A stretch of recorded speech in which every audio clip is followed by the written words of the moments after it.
मैं अपने दर्शकों को बता दूं कि हमारे तीनों विलेंस ने भले ही पर्दे पे जैसे भी काम किए हों, लेकिन निजी जिंदगी में ये बहुत ही शरीफ इंसान है।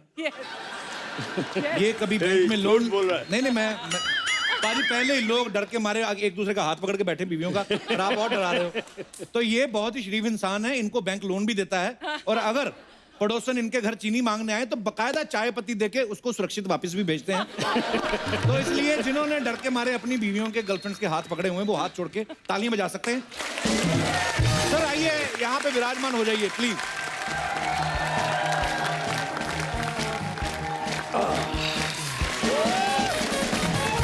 पहले तो आप मुझे ये बताइए भाई। जी सर। ये मुझे पहले क्यों नहीं बताया कि इतना बड़ा समागम था? जी पुलिस बुलाई है आपने? सर हमारी अर्चना जी सब गुंडों को टक्कर देने में सक्षम है, हमें ये लगता है। ये मैं आज आपको बता देना चाहता हूँ जी, अर्चना भी हमारी साइड में है। सबसे बड़ा गुंडा यहाँ बैठा है। पर वैसे एक चीज है, वैसे मेरे मन में बात आ रही थी सर, आप तीनों से ही मैं जानना चाहूंगा जी। कोई भी आदमी मुंबई आता है जब, खास तौर पे इस इंडस्ट्री में कुछ भी करने के लिए, और ऊपर से अगर वो खूबसूरत हो, लंबा चौड़ा हो आपके जैसा, और सबसे पहले आदमी जब भी कोई फोटो खिंचवाता है किसी डायरेक्टर को भेजता है या प्रोडक्शन हाउस को, तो हीरो की तरह खिंचवाएगा, यूं करके या यूं करके, कोई ऐसे नहीं खिंचवाएगा। विलन की तरह कोई नहीं खिंचवाता, और आप इतने खूबसूरत भी हो सर। आप तीनों ने विलन बनने का कैसे सोचा सर? चल पहले आप शुरू, सूटेड वुटेड। हाँ जी प्लीज। मैं तो विलन बना इन महान कलाकारों का काम देखकर। अच्छा जी। जब मैं दिल्ली में रहता था, पढ़ाई लिखाई करता था, उस समय जब मैं पिक्चरें देखता था, रंजीत साहब, किरण कुमार जी, पहले इनके फादर ने बड़े जबरदस्त खलनायक के काम किए। जीवन साहब, one of the legendary, one of the most wonderful villain. Danny ji, Pran साहब, Amjad Khan, all these wonderful actors who are playing the role of villain. Ji.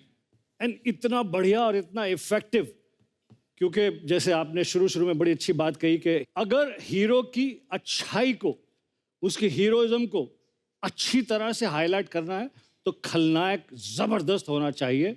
Only then it will rise, it look good, it will inspire people. जी। तो मैं तो इन सबको देखकर, किरण कुमार मेरे बड़े भाई, रंजीत जी पिता समान।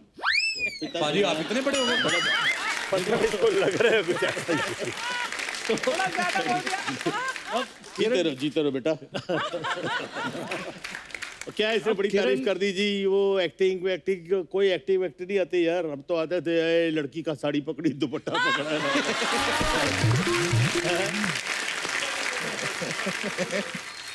मेरे में तो एक जिंदगी की एक वो कसर रह गई, जिसे तमन्ना बोलते हैं ना जी। बड़ी सारी हीरोइंस मिली, सब ये जो कुछ भी मैं करता था आप सबको मालूम ही है। लेकिन मुझसे अर्चना पूरन सिंह बच गई कि वो मेरी साइड में होती। I used to adore her, you know. You used to adore her. Yeah. I still do. वो ठीक है, मेरी उम्र हो गई ना, पिताजी बोला ना तो मैं उनको माता जी तो नहीं बना सकता ना।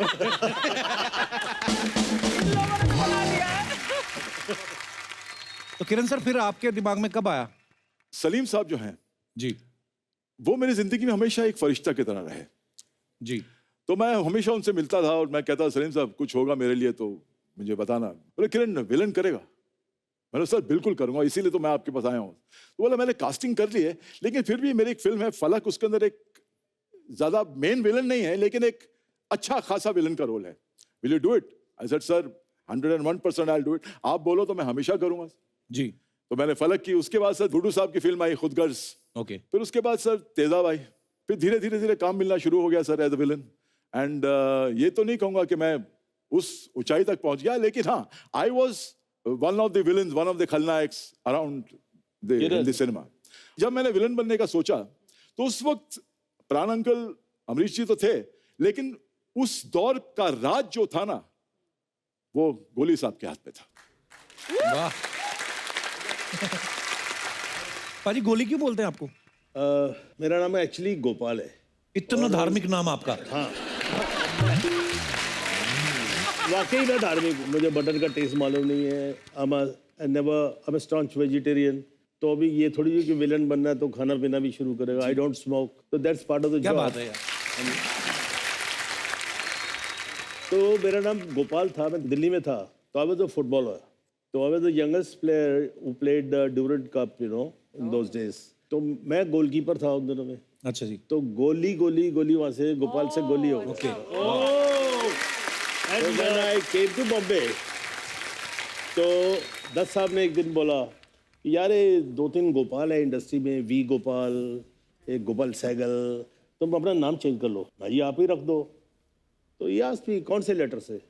मैं दत्त साहब आर से रख दो, we were driving desert, you know. अच्छा। तो पहले ही उन्होंने नाम बोला रंजीत, ठीक है ना बच्चे, यू नो, दत्त साहब is always pepped up. Dutt साहब ने नाम रखा है, तो उनकी ब्लेसिंग से नाम के ऊपर थोड़ा सा हाथ रहा, तो काम मिलता रहा इधर। क्या बात है। अच्छा सर, मैंने जैसे रंजीत साहब और किरण सर भी विलन के इतने सारे रोल किए हैं, लेकिन जब आप करते थे आप गेटअप अपना अलग ही ले लेते थे, आपको कोई बोलता था, आप अपने मन से करते थे? मैं जिस समय फिल्मों में आया तो फिल्म के खलनायक की एक परिभाषा थी कि ज़बरदस्त पर्सनालिटी, जी। हाइट, तो मामला बड़ा डिफिकल्ट था कि मैं उस मोल्ड में कहीं फिट नहीं हो रहा था। प्रोफेसर रोशन तनेजा साहब मेरे प्रोफेसर एक्टिंग के, तो उन्होंने मुझे एक प्रोड्यूसर के यहाँ रेकमेंड करने के लिए भेजा। तो मैं गया, उनके घर के दरवाजे की घंटी बजाई, तो उनकी वाइफ ने दरवाज़ा खोला, तो मैं एकदम से पहले ही झुका हुआ था और झुक गया। मैंने कहा जी मुझे तनेजा साहब ने भेजा और मैं वो उसमें ना एक पिक्चर के अंदर विलन का रोल है उसके, तो है नहीं वो घर पे, आप कल आना। उन्होंने भेज दिया मुझे, सिंपल सी बात। बट जो प्रोफेसर साहब को मैसेज आया कि the boy is very unconfident, कोई ऐसी विलन वाली बात ही नहीं है उसके अंदर, कोई खलनायक ही नहीं है कहीं पे। उन्होंने मुझे बहुत डांटा कि that you are a disaster, you went there. अच्छा सर, मैं जब रोल मिलेगा तब खलनायकी करूंगा ना। उनके घर जाके थोड़ी ना दुपट्टा खींच दोगे आप। चबिया। अच्छा। मैंने कहा एक बार कैमरा ऑन कीजिए, फिर दिखाता हूँ कौन खलनायक है।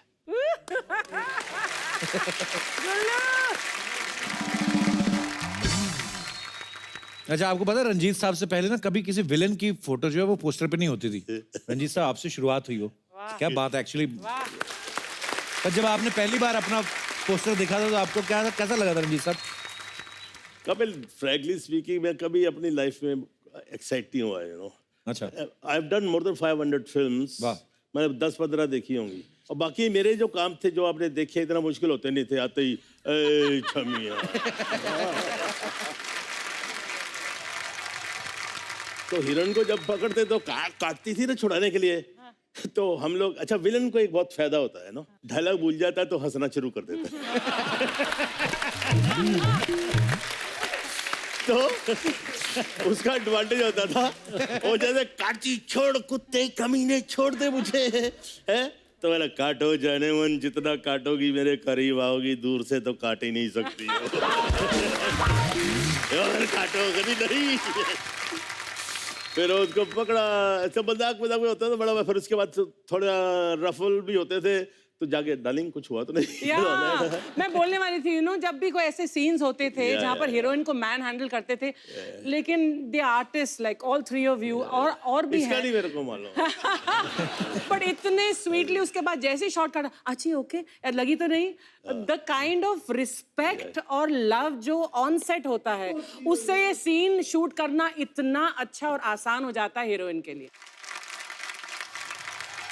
सर धर्म जी के साथ एक किस्सा सुनाता हूँ सर मैं आपको। जी। सर हम केसी बोकाडिया साहब की शूटिंग कर रहे हैं, मद्रास में पहुंचा। अच्छा जी। ऑलरेडी शूटिंग हो रही थी और वहां पर मैं आता हूं और धर्म जी आते हैं, धर्म जी हीरो हैं, और वहां पर एक्शन होता है, मेरी खूब धुलाई करते हैं और फिर धुलाई करके घोड़े बैठ के चले जाते हैं। अब सब मैं सेट पे पहुंच गया सर, धर्म जी आए सेट पे। अच्छा जी। मुझे देखा, कैसा है बेटा, जिस तरह धर्म जी जितने वार्म, जिस तरह वो दिल के आदमी हैं धर्म जी, तो बोकाडिया को बोलते हैं कि किसको मारना है। बोला इनको, किरण इज प्लेइंग द रोल। बोला मैं तो ये सीन नहीं करूंगा। He says I will not do the scene. ये तो मेरे बेटे जरा जीवन भाई का लड़का है, मेरे he is like my son. How do you expect me to work? Hit him. Sir सुबह ये 10 बजे का वाकया था, तो करीबन 12 बजे बोकाडिया साहब का आदमी आया, बोले कि ये सीन तो जरूरी है, तो एक काम करते हैं, आपको अगली फिल्म में लेते हैं, ये सीन हम किसी और से करवा लेते हैं। अच्छा। We'll take you for in the other picture. They were willing because धर्म जी आपको मार नहीं रहे हैं, हीरो विलन को नहीं मारेगा तो क्या होगा। And I don't know how to react. अब मैं रोऊं, धर्म जी के प्यार को मैं सराहूं, उनसे ये कहूं कि आपके प्यार से मुझे कितनी तकलीफ होने वाली है सर. तो खैर मैं गया उनके पास, बोले पुत्र क्या हुआ? मैं शाम की फ्लाइट से जा रहा हूँ सर. क्यों? क्योंकि आप मुझे मार नहीं रहे हो सीन में, तो प्रोड्यूसर मुझे चेंज कर रहा है. बोला अच्छा ये बात है, अच्छा चल चल चल चल, बस खाली दो ब्लो मारूंगा, वो कर दिया इसको बस. और तू एक काम करना, 2 ब्लो ना तू बेहोश हो जाना. तो उन्होंने किया. तो मैं कह रहा हूं कि हमने ऐसे लोगों के साथ हमें काम करने का सौभाग्य प्राप्त हुआ है.